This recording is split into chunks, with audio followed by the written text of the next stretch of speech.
So, I'm a man of my word. I said I would buy this mask, I would order it, that way the flash cringy intros could be a lot more fun with a nice quality detailed mask. It came in the mail. I think I got scammed. One moment.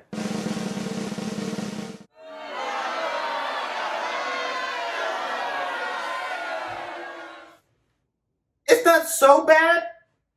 I was just really hoping it'd be that red. This is like brown.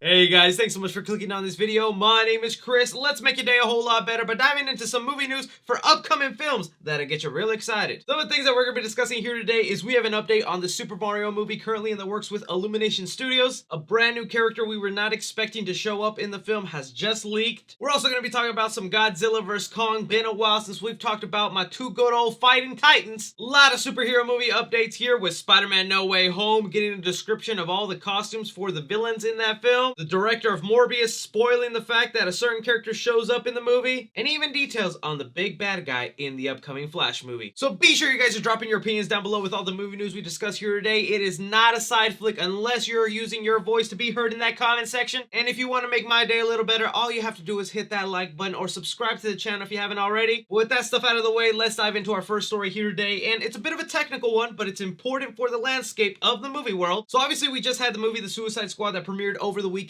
in theaters and on HBO Max. I ended up really loving the film. Sadly, it did not make the money that we were hoping it would. I hate using this word, especially in the era of the pandemic with all these movies just making less than they potentially could, but Suicide Squad with about $26 million definitely was a flop. Now, the reason I bring this up is because it ties into the story that we're going to be discussing here today, where Deadline reports that AMC Theaters has managed to make a deal with Warner Brothers about cutting down a 45-day theatrical window in 2022. Basically what that means right here is, you know how in the year of 2021 we could see Warner Brother movies in theaters and on HBO Max the exact same day. That is definitely going away in the year 2022. So movies next year like The Batman, the upcoming Flash movie, Black Adam, Aquaman 2, Fantastic Beasts 3, those are movies you're only going to be able to watch in theaters for the first 45 days of their release, and then they'll possibly end up on HBO Max, the streaming service, or be available to rent. And this is just one of the outcomes of the pandemic that's kind of monumental to the movie industry, because before this type of deal, the theatrical window was like 6 months, and now instead of that being like a 6-month window, it's down to 45 days, and it's just wild. I mean, I think it's still crazy right now that when movies like Godzilla vs. Kong or The Suicide Squad came out, I could see it in theaters,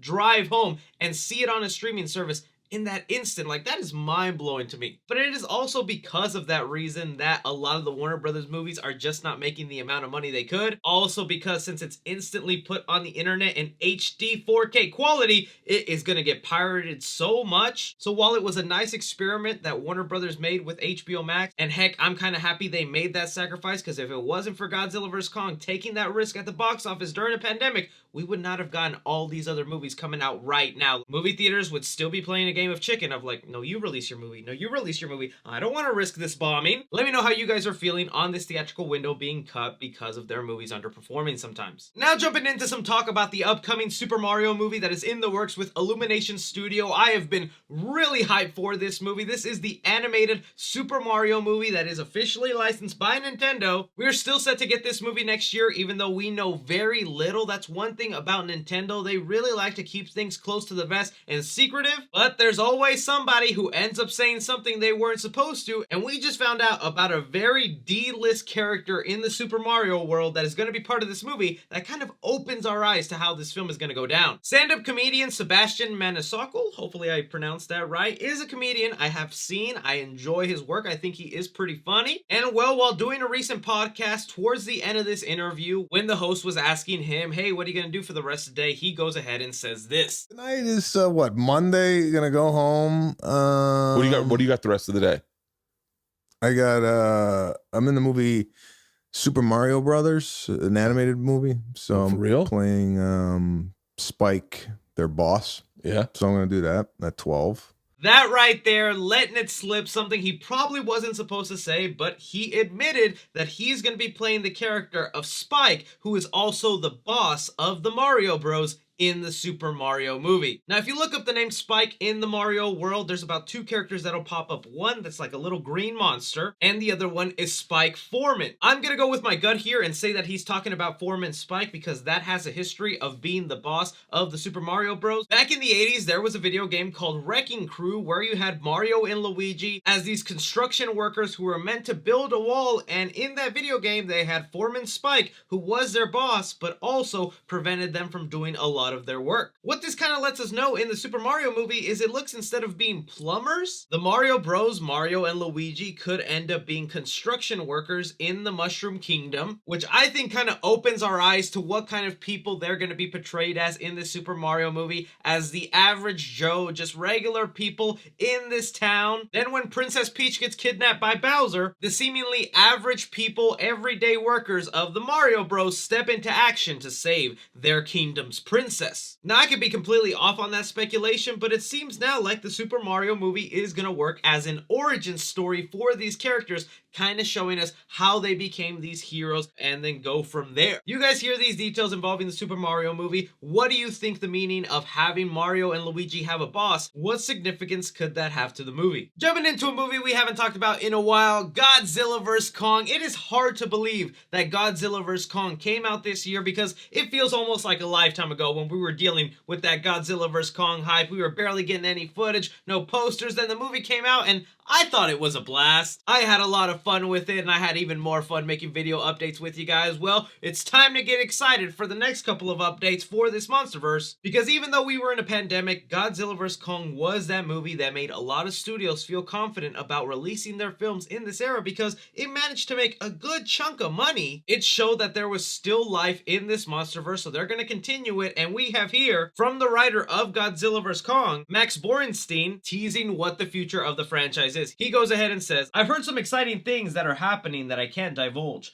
They have a great handle on things there, and I certainly have thoughts and am always excited when I get involved with them. I think it's in good hands, and with the success of Godzilla vs. Kong, there will be some new, interesting installments coming." The key things I kind of took away from that statement is that he mentioned they're working on installments, meaning plural, meaning multiple MonsterVerse movies. We already heard a while back that one of the films currently in the works, possibly with the same director, Adam Wingard, who made Godzilla vs. Kong, would be Son of Kong, where from that title, it would obviously be about King Kong and his son, and I guess that journey he has raising him. That's the movie I'm kind of most pumped to see. I know there's people like, how would that even work? He's the last of his kind. Oh, there's tons of ways it could work, okay? We saw on Hollow Earth, there could be others of him that he just didn't see in Godzilla vs. Kong that he meets up with, has a little baby. If not, we have human characters, and well, humans love experimenting on the big monsters. They could have gone ahead and cloned good old Hairy Cheeks and gave him a son. But aside from that, I'm curious to see what they do with Godzilla, because even though I am definitely Team Hairy Cheeks, and that's who I like, I want Godzilla to also have awesome movies that people enjoy, and King of Monsters just wasn't it for me. And to myself, I think they really have to do something interesting with a solo Godzilla movie for me to want to step back into the theater. But you guys hear about this, there are definite plans to continue the MonsterVerse, and they have multiple movies in mind.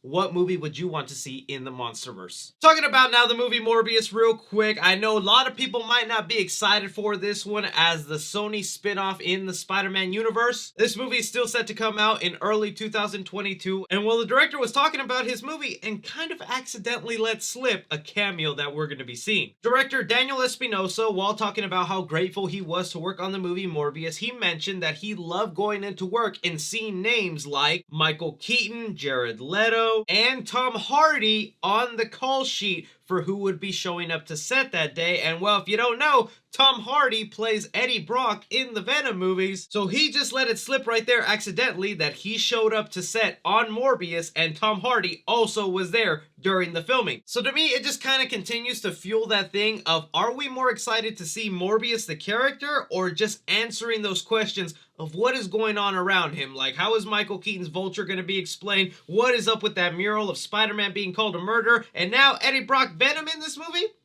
Sorry, Morbius, I want to see all that stuff. How are you guys feeling about the director of Morbius going ahead and letting it slip that we're going to be seeing Tom Hardy's Venom in the movie? And before we get into some multiverse talk with Spider-Man No Way Home, let's go ahead and talk about the other multiverse film we're very much excited for, and that is the upcoming Flash movie. Well, if you guys remember when we were talking about the Flash movie the past couple of weeks, we saw some set photos of Ezra Miller talking to somebody who was also supposed to be playing himself, Ezra Miller. And that left us really puzzled and wondering, why the heck are there going to be two Barry Allens in the Flash movie? What does this mean? Is it just a variant that shows up in a different multiverse and they're going to pal up and team up? Well, we now have a report from the direct that claims that this other version of Barry Allen is actually said to be the villain of the film. They have it here in their article that the direct can exclusively report that this other Barry Allen will serve as a primary villain in the movie, acting as a Dark Flash, antagonist to the displaced Barry Allen. This is definitely very puzzling because it seems like there's so much going on in this Flash movie. I mean, we know they're taking their own spin on the Flashpoint Paradox movie, but man, they have made some major changes. Instead of Barry Allen going into the past and saving his mother, it looks like he travels into a multiverse where his mother was never murdered and he sees that world. Instead of meeting Thomas Wayne Batman, which is the father of Bruce Wayne, he meets Michael Keaton Batman from the Tim Burton movies of the 80s. And instead of Superman being someone that was experimented on and kept in isolation, it's gonna be Supergirl, played by Sasha Calle, who is this Kryptonian that is being isolated and experimented on by humans. And now here, one of the villains of the Flashpoint Paradox was Reverse Flash, but instead it looks like it's gonna be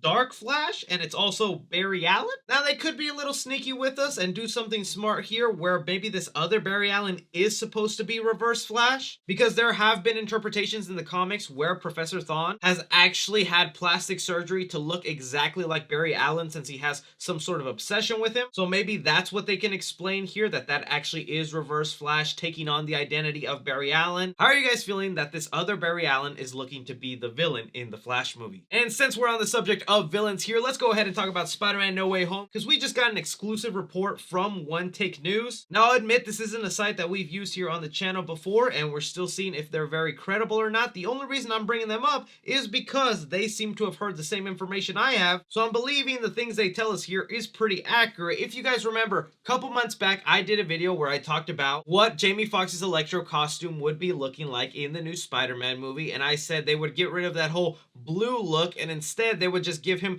an electrician's jacket, and that would be the new look for Jamie Foxx's Electro, and it would still fit his color scheme of yellow and green. Well, here they confirm that they've heard the same thing, but they also give us details on the costumes for Dr. Octopus and Green Goblin in the movie. Now, for Alfred Molina's Doc Ock, which is already confirmed and part of the movie, they're saying his look is going to be relatively unchanged, that he would still be having the trench coat with slightly tweaked tentacles. Also, the fact that he will be de-aged, which was something that Alfred Molina mentioned that we will pick up with his version of Doc Ock as soon as he died in Tobey Maguire's Spider-Man 2. So that's interesting to me, because especially with what Marvel is doing and introducing the multiverse and variants, it looks like Alfred Molina is 100% the Doc Ock that we saw in Spider-Man 2, where like Jamie Foxx's Electro, we're not seeing that same Electro, we're seeing a variant reality of the Amazing Spider-Man 2. Same thing here, it's looking like for Willem Dafoe's Green Goblin, because what they say here is that, one, not only did Kevin Feige absolutely hate the costume for Willem Dafoe's Green Goblin in the original Spider-Man with Tobey Maguire, but that he's going to change it to, again, having an armored sort of look. They pulled up some concept art, so this isn't officially what it looks like, but this is the closest thing they could find online to what it will look like, that it will retain